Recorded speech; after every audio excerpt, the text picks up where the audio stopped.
Lima vive un nuevo estado de emergencia. Las Fuerzas Armadas y la Policía Nacional patrullan las calles, controlan accesos y acompañan operativos en distintos distritos de Lima. La medida busca frenar el incremento de la delincuencia y recuperar el orden, pero también ha abierto un debate. ¿Hasta dónde llega la autoridad de los militares en las calles? ¿Y cuáles son los límites legales en el uso de la fuerza? Hoy empezamos a cambiar la historia en la lucha contra la inseguridad en el Perú. El estado de emergencia aprobado por el Consejo de Ministros entra en vigencia a las 00 horas. El gobierno peruano decretó el estado de emergencia en Lima y otras regiones del país como respuesta al aumento del crimen organizado.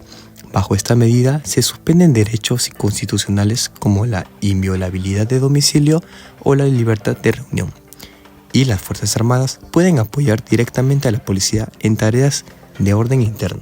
Sin embargo, la implementación de estas acciones genera inquietud sobre los límites y responsabilidades de quienes aportan armas en las calles.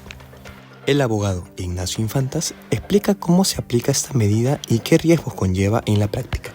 En los estados de emergencia se restringen principalmente dos derechos: el derecho al libre tránsito y el derecho a la inviolabilidad del domicilio.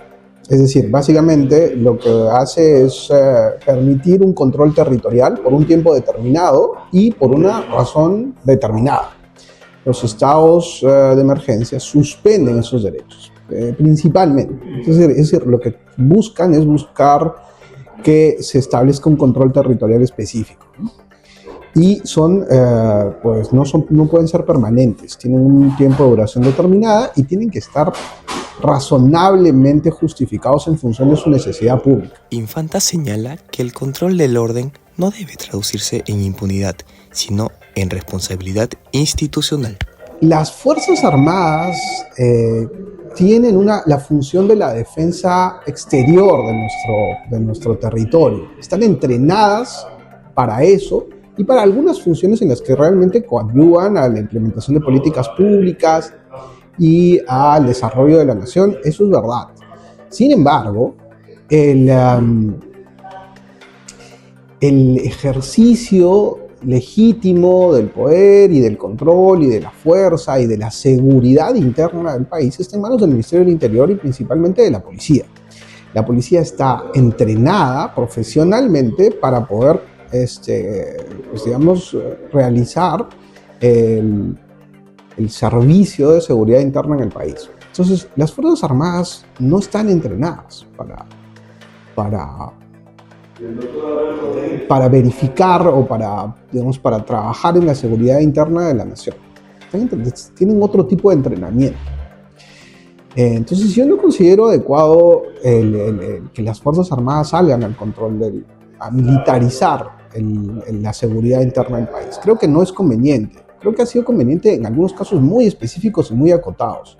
Creo que por ahí no va la respuesta ni la solución. Mientras tanto, las Fuerzas Armadas refuerzan su presencia en zonas de alta incidencia delictiva. Su labor, según voceros oficiales, en disuasiva y de apoyo a la Policía Nacional, es suboficial de segunda, Regalado Panduro Barmani, miembro del Ejército del Perú, explica cómo se desarrolla esa tarea y cuáles son los límites en su accionar. Salimos a las calles, dentro del apoyo vemos el tema de patrullajes.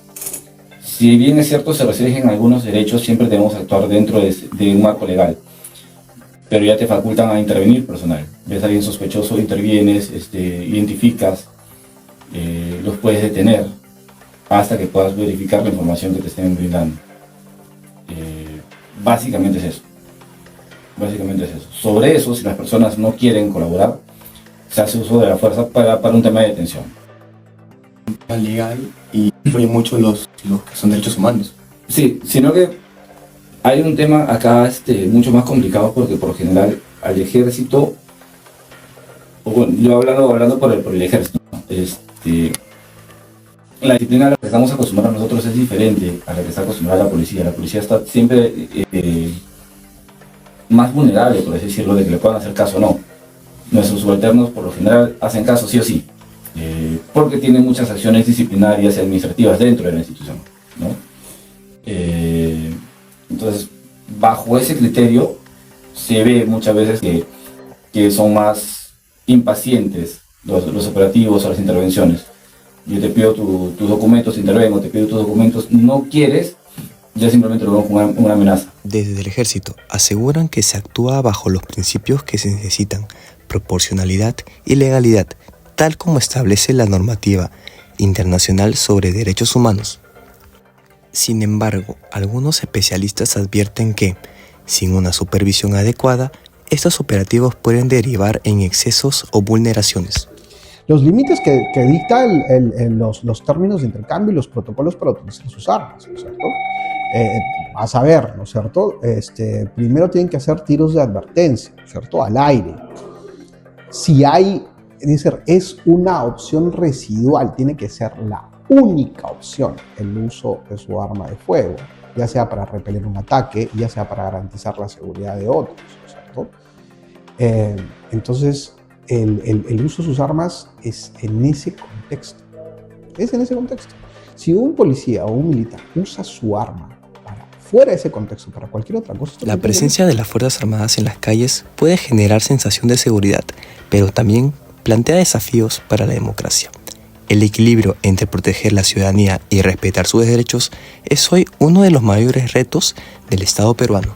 Y para algunos, el estado de emergencia es una medida necesaria para la magnitud de violencia. Para otros, una señal de que las instituciones civiles no logran responder eficazmente.